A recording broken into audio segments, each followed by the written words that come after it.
ngiqhubeka ngicela ukubingelela umkhulu umpostoli Sibande, ngibingelela ugogo umpostoli Sibande, ngibingelela abafundisi bonke, abafundisikazi, omama abafundisi nabazalwane bonke egameni lenkosi Jesu Kristu. Jesu Kristu inkosi.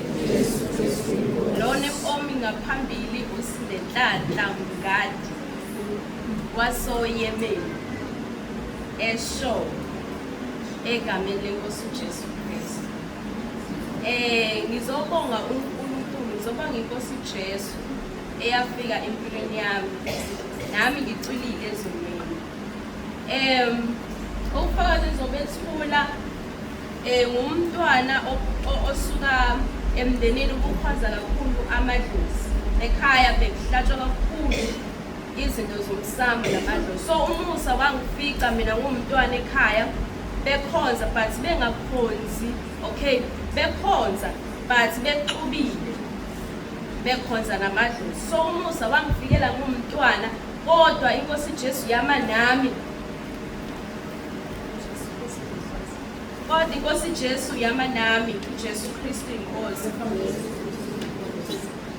Yama nami yangiqinisa egameni lenkosi uJesu Kristu.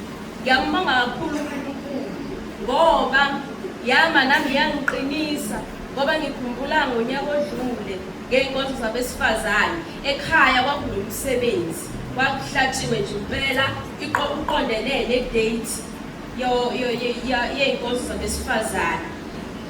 So kwakufanele ngidecide ukuthi ngikhetha inkosi Jesu noma ngizokhetha umndeni, ngisale ngihlale ekhaya noma ngihambe nenkonzweni. uNkulunkulu futhi wawenza umusa, ngayithola le mali yokugibela ngenze enkonzweni, ngashiya kuhlatshiwe ekhaya kugcwele umndeni, kukhona bonke befikile, ngoba kwazi ukuthi iyahlonishwa indaba yomndeni, iyahlonishwa indaba yokuhlatshwa. Uma kuhlatshiwe akekho umuntu ohambayo, akekho umuntu ophumayo, kodwa uNkulunkulu wangithwala, inkosi Jesu yangithwala, ngaphuma ngeza ey'nkonzweni. Kwathi ngeSunday ngikhumbula kahle kokungakhonzeki, ngicabanga ukuthi la ngibheke khona ngiyazi ukuthi ngiyohlangana nani, la ngibheke khona ekhaya, sengibuyele ekhaya kuzodliwa ngesonto, mina ngizofika ngesonto ekhaya.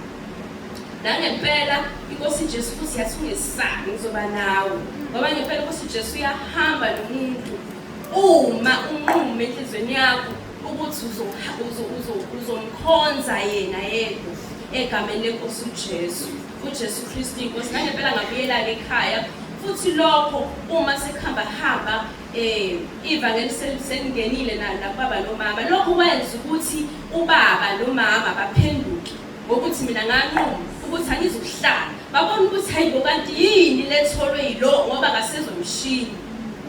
Nathi siyafuna ukuyizwa lento. Ngempela ngabafaka ekhaya lezwi, saqala silalele iy'nkonzo kancane kancane, khona ngingezwe kungena-ke in-detail ukuthi kwenzakalani, kodwa nje impela ngashushiswa kwaze kwathiwa ngizoxoshwa.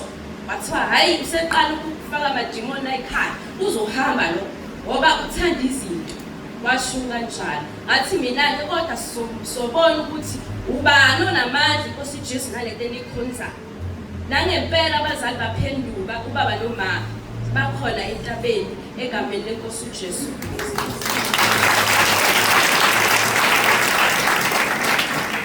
So uhambeke lokhu kwafaka uSathane, wahamba wangena bafowethu. Bafowethu bammelene kakhulu nami, kangokuthi kulonyaka mengaphosisi ngaboMeyi bafika ekhaya bezwe ukuthi sekudiliziwe izindlu lezi zoshisela amadlozi.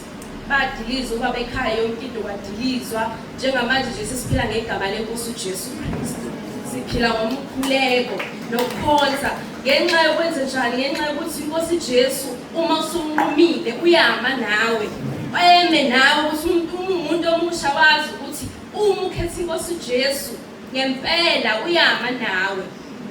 Ukhethena yedwa, ungamsheli, uphile ubungcwele egameni lenkosi uJesu, nangenkambo egameni lenkosi uJesu, ngoba uJesu Kristu inkosi. Kusho ukuthi-ke bafika-ke sebezohlasela, kwathiwa hayi nanti idimoni elafika la ekhaya, kuze kwenzeka umonakalo kanje, nanti idimoni elafika ekhaya. wasukuma umfowethu lo engimlamayo